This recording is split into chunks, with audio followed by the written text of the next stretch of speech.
Feliz sábado, hermanos, contentos de veros una vez más, aunque sea en este contexto, enlatado, diríamos, pero dentro de poco, porque el frío ya irá empujando, dejaremos de aprovechar seguramente el aire libre para refugiarnos en el templo. Hemos querido hacer esto poco a poco, escalonadamente, y aunque tenemos una escuela sabática el sábado por la mañana, lo sabéis aquí, aún no hemos, excepto el día del bautismo, tenido un culto aquí regularmente. Pero queda menos, queda menos. Hemos querido que la prudencia, la sensatez y la facilidad que tenemos de vivir en este entorno pudiera ser aprovechada al máximo. Vamos a pedir la bendición del Señor, vamos a orar y a darle la bienvenida. Querido Señor, te damos muchas gracias por estar con nosotros, te damos muchas gracias por la vida, te damos muchas gracias por tu misericordia hacia nosotros, por tu piedad, tu compasión. Te agradecemos, Señor, que hemos podido llegar hasta el día de hoy, que nos has protegido. Seguimos orando por las familias de los que han perdido seres queridos o tienen familiares enfermos y te pedimos por el bien de nuestro país, de nuestro mundo en general. Sabemos, porque tú nos lo has dicho, que los tiempos van a ser cada vez más complicados, pero queremos seguir aferrados a ti mediante la fe que tú nos regalas. Acompáñanos, Señor, en esta reflexión que pueda ser de utilidad y que pueda ser también un arma poderosa en nuestra predicación. Te lo pedimos y te lo agradecemos en el nombre de Jesús. Amén. Bien, quiero que veáis esta imagen, es una imagen vieja, no estoy promocionando una película, no os asustéis, las películas que son en blanco y negro ya nos hablan de una época muy remota, esta es del año 1944, yo todavía no había nacido, iba a tardar bastante en venir al mundo. La película en español se tituló Arsénico por compasión. Y cuando yo estaba preparando este tema me vino a la cabeza porque plantea esa paradoja de dos ancianas muy amables, muy simpáticas, muy atentas, muy hogareñas, dos bellísimas personas, dos encanto de mujeres, pero llega el sobrino a su casa de visita y descubre que los hombres que van llegando a esa casa pues van siendo envenenados con arsénico. Bueno, es una comedia, es una película en la que no paras de reír, pero me plantea esta paradoja. Con cuánta elegancia y cuánta finura nosotros perdemos la compasión por el camino y perdemos esa capacidad de misericordia. Justamente en el tiempo en que estamos pudiendo predicar que el Señor viene pronto y el mensaje de los tres ángeles. A esto haremos referencia al final. Vamos a reflexionar un poquito en este término a partir de varios textos. Me gusta mucho esta imagen porque contiene varias de las cosas que vamos a mencionar esta mañana. El texto de Lucas 6, 36-37, que ahora vamos a leer, dice, sed compasivos. Es algo a lo que Jesús nos invita. Y me gusta esta imagen porque vemos pues, a la mamá elefante, al elefante pequeñito, herido, y vemos a un niño llorando y a otra niña secando la lágrima del elefante.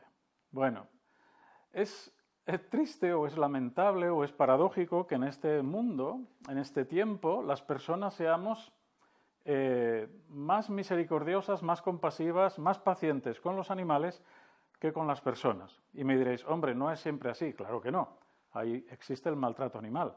Pero me resulta paradójico que hay personas que no son capaces de convivir con los que tienen al lado, pero se llevan fabulosamente con su canario, con su gato o con su perrito. Bueno, este es el mundo en el que vivimos, un mundo de soledad en el que cada uno se refugia en sí mismo porque hemos ido perdiendo por el camino la capacidad de ser simpáticos, de ser empáticos, de ser compasivos y de ser misericordiosos. El texto de Lucas, que vamos a leer, os invito a hacerlo, el capítulo 6, versículos 36 y 37, encontramos unas frases de Jesús muy conocidas. Dice el versículo 36, sed compasivos, como también vuestro Padre es compasivo. ¿Acaso no tenemos este llamado de Jesús en el Padre Nuestro? Perdónanos como nosotros perdonamos a nuestros deudores. Es casi una expresión que indica una condición. O cuando en la parábola de los dos deudores Jesús habla también y llega a la misma conclusión: conforme vosotros perdonáis, el Padre os perdonará, pero si no sois misericordiosos hacia el que tenéis al lado, ¿cómo esperáis que Dios os perdone? Bien, todos somos muy amables con nuestros defectos, todos somos muy compasivos con nosotros mismos, muy tolerantes, pero cuando el mismo defecto que tú y yo tenemos lo vemos en otro, no mostramos esa paciencia. Jesús nos dice aquí que seamos compasivos y dice: no juzguéis a nadie. Este es el texto que sigue. Y tampoco Dios os juzgará. ¿Veis lo que decía el Padre Nuestro? Aquí Jesús lo está diciendo con mucha claridad. Sed compasivos como Dios es compasivo, no juzguéis a nadie y tampoco Dios os juzgará. No condenéis a nadie y tampoco Dios os condenará. Perdonad y Dios os perdonará. Así que no es cualquier cosa. Este es un rasgo de carácter, es una virtud que nosotros como humanos pecadores no tenemos. Necesitamos el poder de Dios para poder ser perdonadores, ser misericordiosos, ser compasivos. Así que pedimos ayuda al Señor para poder lograr esto. La palabra compasión es muy bonita. En este texto de Lucas que hemos leído, la palabra original que nosotros encontramos es misericordia. ¡Qué palabra tan bonita! Ser misericordioso. La misma se puede traducir por compasivo. Pero fijaos en este texto de Santiago 5:11, que os invito a leer, cómo podemos combinar las dos palabras. Vamos a Santiago, capítulo 5 y versículo 11. Dice: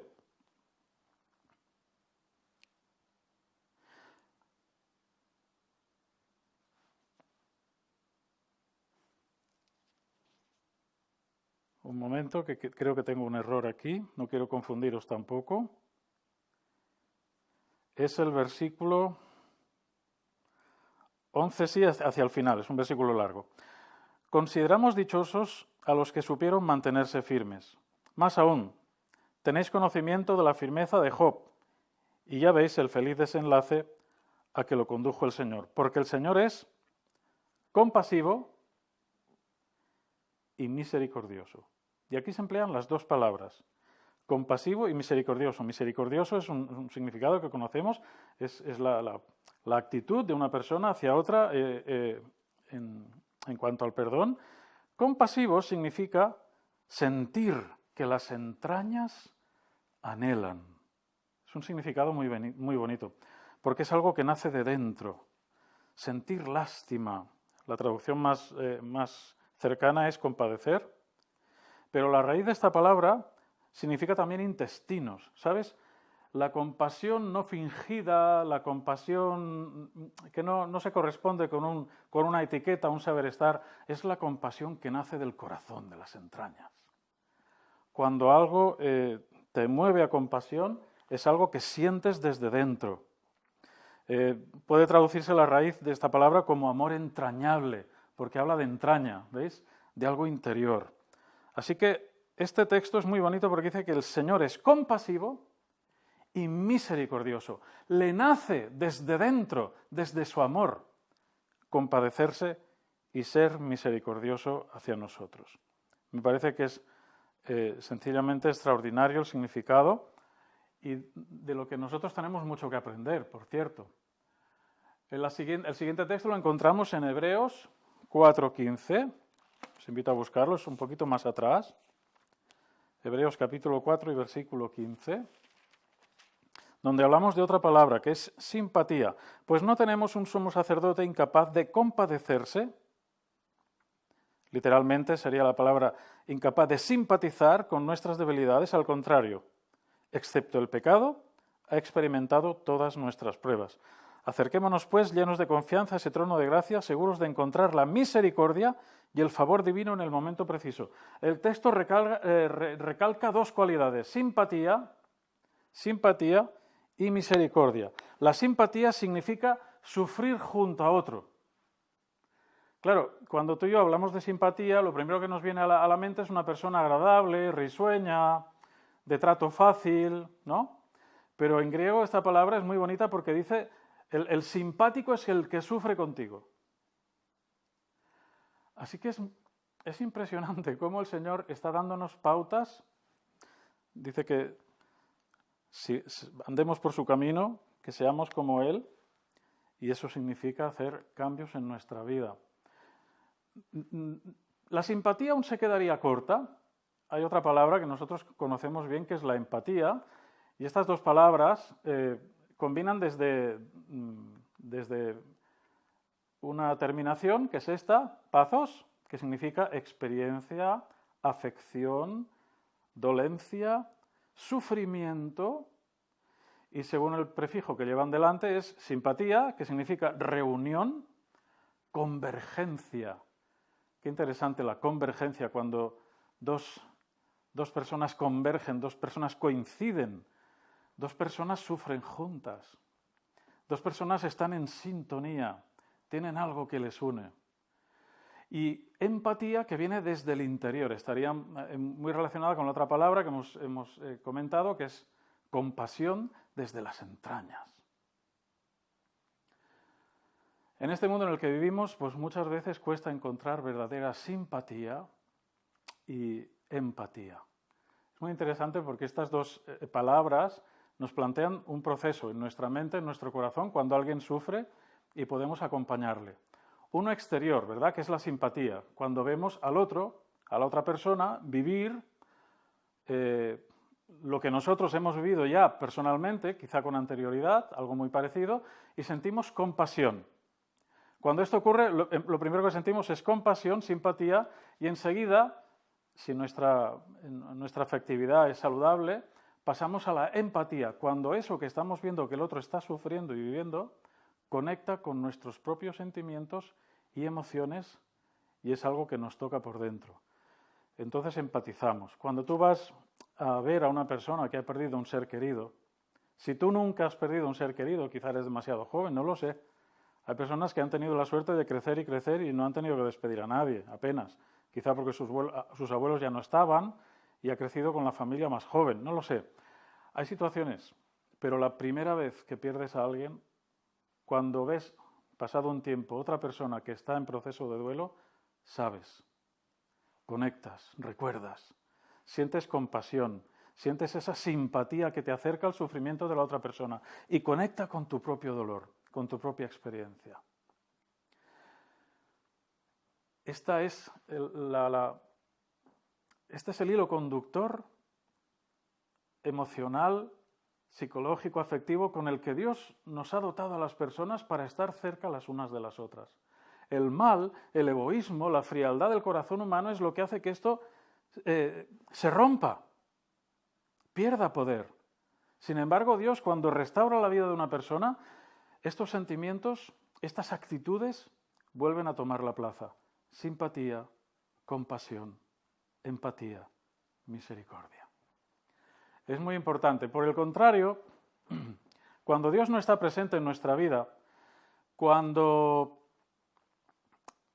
esa influencia poderosa que viene de más allá, que es exterior a nosotros, que es Dios, actuando a través del Espíritu Santo, ¿no es cierto?, no está aquí, ocurre que las personas somos antipáticas, que es justo lo que significa simpatía. El sufrimiento del otro no me importa nada, porque yo me expreso y digo las cosas de cierta manera que puede ser hiriente a los demás, pero a mí no me importa. Esa es una persona antipática. El diccionario de la Real Academia Española define esta palabra de varias maneras. Fijaos, todo lo que vamos a leer aquí es desagradable y uno a veces ha sido antipático o severo. Fijaos, estoy relacionando la palabra antipatía con severidad. Porque una cosa es ser responsable, otra es ser severo. La severidad es un exceso educativo. A veces algunos esto lo han podido perder de vista. Yo mismo lo he podido perder de vista en mis primeros años como padre. Severidad es ser riguroso, pero fijaos la palabra que acompaña, áspero. Cuando una cosa es áspera es desagradable de tocar. Duro en el trato o en el castigo. Yo no quiero que como hijo de Dios la gente me conozca como alguien riguroso por ser áspero y por ser duro. Que me conozcan por ser responsable, me parece bien. por ser firme en los principios, me parece excelente. Pero que me distingan, que me conozcan por ser áspero, duro, riguroso, ¿veis que va relacionado? Alguno dirá, hombre, pero ser riguroso es ser firme. Sí, está bien, pero ¿veis? La Real Academia relaciona muy bien esta palabra en este contexto. Severidad. Cuidado con la severidad. También significa exacto y rígido, pero fijaos, no es exacto solo. Si una persona fuera exacta, dices bien, cuando dice blanco es blanco, cuando dice negro es negro, hasta ahí bien, pero lo relaciona con otra palabra, igual que ha pasado, ¿veis? Los expertos del significado de las palabras relacionan riguroso con áspero y duro y exacto con rígido. Cuidado. Yo leo esto y luego leo la Biblia y distingo a esas personas rígidas, ásperas, exactas, duras, en el papel que los fariseos jugaron en tiempos de Jesús. Y Jesús denunció a los fariseos por su falsedad, por esa rigurosidad dura con los demás, áspera en el trato, fría, y por su orgullo que lo inflaba todo. Así que exacto y rígido en la observancia de una ley, un precepto o una regla. La Real Academia Española no es un libro de teología, pero mira por dónde que desde el punto de vista del conocimiento que yo tengo y tú tienes de la Biblia, y yo estoy retratando al fariseo aquí. Ese tipo de personas que eran exactamente así. Dicho de una estación del año, por ejemplo, cuando hablamos a nivel coloquial o estamos escribiendo algo a nivel literario, que tiene temperaturas extremas, ¿no? El clima de este país es muy severo, ¿no? Si hace mucho calor o hace mucho frío, porque los extremos se tocan. Porque Dios no me ha llamado a ser una persona extrema, sino equilibrada. Ese es el kit de la cuestión. No es fácil. Por eso yo, y me pongo en primer lugar en este caso, yo y tú necesitamos a Dios para solucionar esto. Yo en primer lugar, yo sé lo que necesito. Sé que esto no nace de mí, nace del poder de Dios actuando en mi vida. Diríamos que la severidad esconde la propia oscuridad de la persona. Cuando una persona se muestra severa, no es simpática, no es empática, no es compasiva, no es misericordiosa. Y tú dirás, hombre, eso es un extremo. Claro, eso es lo que esconde. Pero hasta el severo sabe nadar y guardar la ropa a veces. Pero el que es severo es una persona insatisfecha, en primer lugar, de sí misma e insatisfecha con el mundo. Nunca está contento con cómo se hacen las cosas, ni siquiera como las hace él. Algunos en tiempo de Jesús sí, porque creían que eran lo mejor de lo mejor, los fariseos. Pero la severidad esconde cosas oscuras, esconde rasgos de carácter que no son los que Dios aprueba. La antipatía. La antipatía, si encontráramos sinónimos de antipático, yo digo la antipatía es la prima hermana de la severidad, podríamos poner, lo podéis buscar en cualquier diccionario de sinónimos. Una persona antipática es una persona desagradable, hosca, huraña, áspera, odiosa, ya llega a ser repelente, atravesada, difícil, complicada, inaguantable. Así que ya veis qué desagradable es ser antipático. Todo en la vida tiene distintos grados, ¿verdad? Podemos ser un poco antipáticos, muy antipáticos o excesivamente antipáticos. Es verdad, todo tiene una progresión, hacia peor o hacia mejor, pero no es así como Dios quiere que sea. No es así como las relaciones funcionan bien. No es así como Dios quiere que nosotros prediquemos.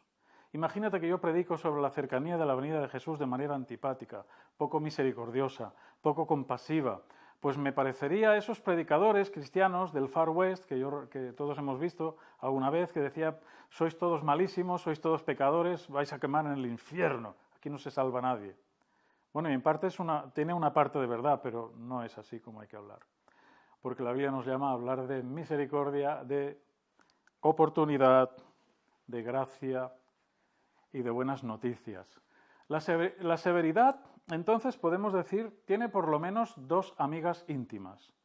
La falta de empatía y la falta de simpatía. Así que una persona severa es una persona que no tiene en cuenta tampoco las necesidades del otro, no tiene en cuenta lo que le está pasando al otro, o las causas por las que el otro no puede estar a la altura de lo que él cree que debería estar.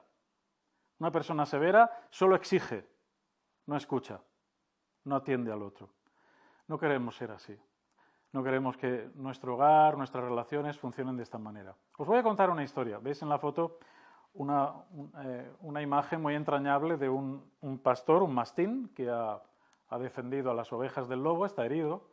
Y veis, esta imagen se hizo muy famosa, veis cómo la oveja se acerca a darle la gratitud al perro que la defendió. Bueno, es un detalle. Me sorprende tanto que a veces los animales tengan este tipo de actitudes y que los seres humanos seamos tan desagradecidos, ¿no? Como cuando Jesús cura a 10 leprosos, ¿y cuántos vienen a agradecerle?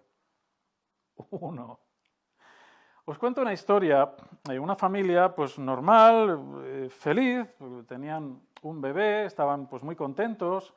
Esta familia pues primero, una pareja joven, había tenido un perro desde hacía unos cuantos años, desde que se habían casado, y convivían con el perro felizmente. Es verdad que cuando llega un bebé, pues toda la atención pasa a la criatura, como es normal, y el animal puede sentirse un poco celoso o un poco echado de lado, lo cual pues es lo más normal que puede ocurrir. El perro no se mostraba tampoco excesivamente celoso, pero es verdad que echaba de menos toda la atención, o lo manifestaba, ¿no? Porque pedía más cariño, pedía más caricias y se acercaba más a los dueños para recibir lo que antes pues solo recibía él. En una ocasión, esto es una historia que ocurrió en Estados Unidos, en una ocasión el padre estaba en el jardín trabajando, oyó llorar al niño de una manera alarmante. Hay llantos que los papás, las mamás, en fin, sabemos identificar. Tú sabes cuando un niño llora de dolor, llora porque tiene hambre o llora... Ese llanto alarmó tanto al papá que automáticamente agarró su rifle de un lugar donde lo tenía puesto, en una estantería, y fue hacia la habitación del niño pensando que estaba pasando algo grave. No llegó a la habitación y salió el perro de la habitación donde estaba el niño lleno de sangre. El perro estaba lleno de sangre. ¿Qué pensó el papá? Lo peor. Porque además el niño había dejado de llorar. El papá cogió el rifle y le pegó 2 tiros al perrito. Cuando el papá entró en la habitación, el niño estaba tranquilo, estaba distraído, jugando con sus cosas que tenía colgadas en la cuna, pero en el suelo de la habitación había una enorme serpiente. El perro, viendo el peligro en el que el niño estaba expuesto, atacó a la serpiente sin piedad hasta que la mató. Podéis imaginaros cómo se sintió el padre cuando salió de aquella habitación y vio a su perrito muerto, pensando, mi perro fiel, el perro que nos ha acompañado durante tantos años, que ha estado con nosotros, que siempre se ha portado bien, yo lo he malinterpretado.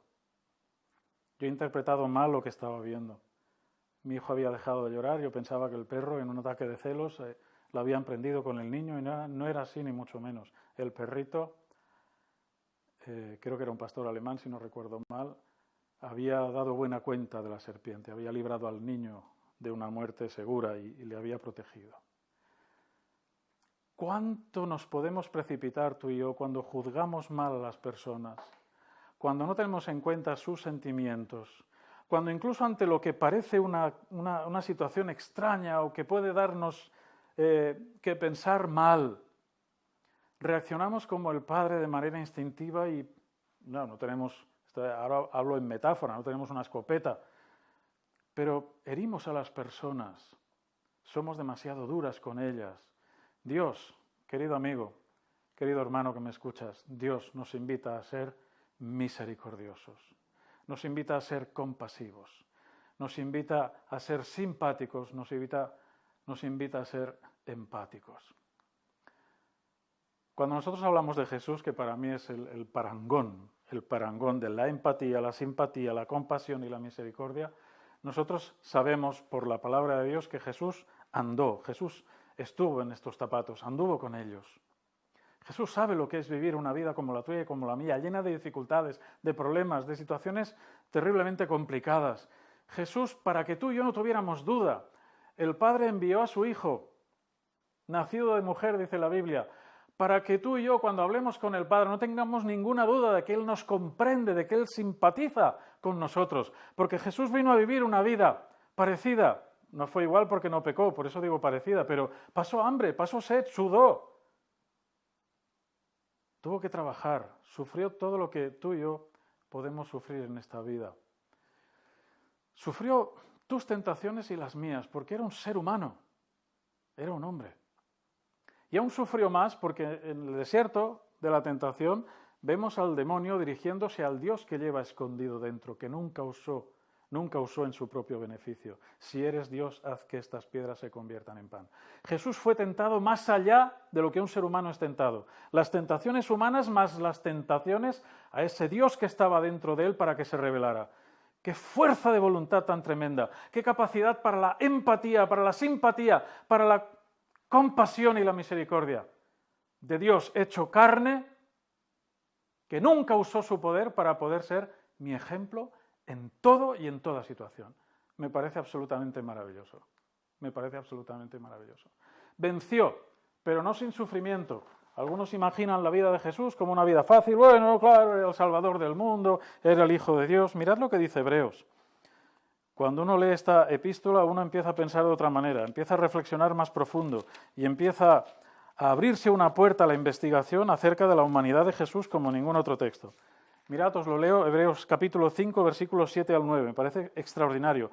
Es el mismo Cristo que durante su vida mortal oró y suplicó con fuerte clamor, acompañado de lágrimas a quien podía liberarlo de la muerte, y ciertamente lo escuchó en atención a su actitud de acatamiento. Está hablando especialmente de Jesús en Getsemaní, ¿no es cierto?, donde la humanidad de Jesús aflora como nunca.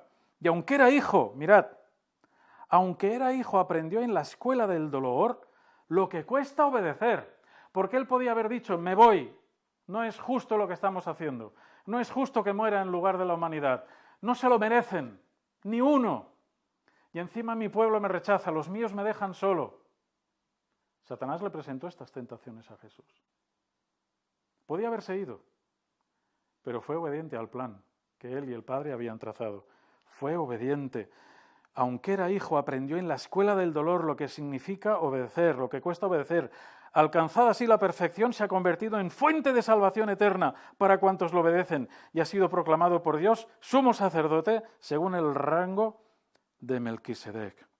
Por eso es tan importante el texto que hemos leído antes, al principio.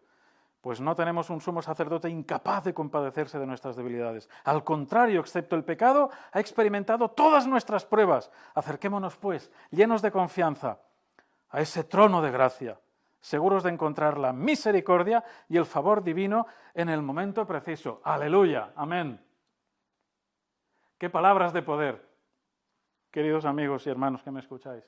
¡Qué palabras de poder! ¿Cuánto puede cambiar nuestra vida? ¿Cuán mejores podemos ser? Cuanto más cerca de Jesús, más misericordiosos, más compasivos, más simpáticos, más empáticos. Mirad, terminamos con este texto, que para mí es, él solo ya es un sermón. Uno de nuestros 3 mensajes más importantes para este tiempo. Dice, Apocalipsis 14, vi otro ángel volando por el cénit del cielo, llevando el Evangelio eterno. ¿Qué significa Evangelio? Buenas noticias. Para anunciarlo a todos los que residen en la tierra, a toda nación, raza, lengua y pueblo. Decía con voz potente, respetad a Dios. Me gusta esta traducción, me encaja mejor con la palabra. Respetad a Dios y dadle gloria, porque ha llegado la hora de su juicio. Hermano y amigo que me escuchas, el juicio no es una mala noticia en la Biblia. El juicio de la Biblia, el juicio investigador, es un juicio de salvación, de misericordia y de gracia. No vivamos bajo el peso de pensar que Dios nos está juzgando. ¡Ay! A ver quién se libra. No es ese el mensaje. Si así lo piensas, el diablo te ha metido o me ha metido una idea en la cabeza. El juicio es juicio de misericordia, juicio de compasión, juicio de salvación. Por eso es una buena noticia, si no este texto sería una contradicción. Anunciad el Evangelio eterno, ¿para qué? ¿Para morirse de miedo? Por eso me gusta más la palabra respetar. Temor significa respeto, pero en castellano me patina un poco hacia el miedo. Y no es lo que quiere decir el autor. Respetad a Dios y dadle gloria. ¿Cuándo se da gloria al Señor? En pleno momento de felicidad, de gratitud. No se honra y se glorifica a Dios desde el pánico y desde el miedo. ¡Ah! El juicio ha llegado. No es este el mensaje. Es un mensaje de misericordia, de compasión, de simpatía, de empatía. La hora de su juicio ha llegado. Adorad al que hizo el cielo, la tierra, el mar y los manantiales. ¿Cómo podemos adorar a Dios? ¿Cómo podemos dar el mensaje de los 3 ángeles en este tiempo si no es a través de la misericordia? ¿Cómo podemos ser antipáticos predicando este evangelio eterno? Es imposible, no vendría de Dios. Así que yo te animo, querido amigo, querida amiga, queridos hermanos y hermanas que me escucháis. Dejemos que el poder del Espíritu Santo transforme nuestra vida y seamos compasivos. Prediquemos desde el amor, desde la gratitud de lo que hemos vivido con Dios, desde la alabanza más sincera. Te invito a que lo hagas. Te invito a que pongas hoy tu vida delante del Señor y digas, Señor, sé los defectos que tengo, sé que a veces soy excesivamente frío, excesivamente duro, excesivamente exigente con los que me rodean. Soy creyente, pero no soy mejor persona que ellos solo por eso. Es porque tú obras en mí que puedo ser mejor persona. Ayúdame a compartir esta buena noticia con los que me rodean. Yo quiero que oremos por eso y quiero que pidamos al Señor que este poder del Espíritu actúe en nuestra vida. Padre querido, Señor nuestro, te damos gracias porque tú eres Dios de misericordia. ¿Cuánto tenemos que agradecerte cada uno de nosotros? ¿Cuántas cosas malas hemos hecho en nuestra vida? ¿Cuántas actitudes feas, desagradables, dolorosas? Queremos poner todo eso en tus manos, Señor. Queremos que hoy podamos tomar una decisión, la decisión de que tú actúes con libertad y poder en nuestra vida, en nuestra mente, para hacernos mejores personas. Para que entre nosotros podamos manifestar el mismo espíritu que tú has mostrado hacia mí, hacia cada uno de nosotros. Misericordia, compasión, simpatía, empatía. Ayúdanos a alejarnos, Señor, de la severidad que está relacionada con la frialdad, con la ausencia de sentimientos hacia las otras personas, con el exceso. Danos equilibrio, Padre nuestro. En tus manos nos ponemos para que este milagro suceda un día más, hoy, mañana y siempre en nuestras vidas. En el nombre de Jesús. Amén. Que el Señor te bendiga y puedas pasar un feliz sábado. Que el Señor te dé su paz. Amén.